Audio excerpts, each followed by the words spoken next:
সন্ধেবেলাতেও ঝমঝম করে বৃষ্টি পড়ছিল আর আমার মনটা খিচুড়ি খিচুড়ি করছিল। দুপুরে অল্প ভাত বেঁচেছিল, সেগুলো প্রেসার কুকারে ঢেলে দিলাম। যত রকমের সবজি ছিল কেটে ধুয়ে প্রেসার কুকারে দিয়ে দিলাম। 5-6 রকমের ডাল, সয়াবিনের দানা, জল, লবণ, লঙ্কা গুঁড়ো, হলুদ গুঁড়ো, কাঁচা লঙ্কা, আদা বাটা। আদা বাটার বাটিটাও পড়ে গেছিলো।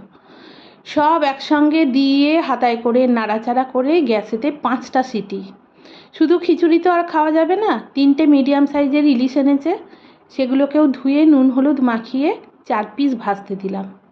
গরম তেলেতে ইলিশ ছাঁকা হচ্ছে আর একে একে তুলে প্লেটের মধ্যে রাখা হচ্ছে। ততক্ষণ প্রেসার কুকারের লিডটা আটকানোই আছে। মাছগুলো ভাজা কমপ্লিট হলো, লিডটা খুললাম, দেখো খিচুড়ি রেডি। ডিনারের খিচুড়ি রান্নার এটা ছিল গল্প। কম্বিনেশনটা দেখো, ফ্যান্টাস্টিক।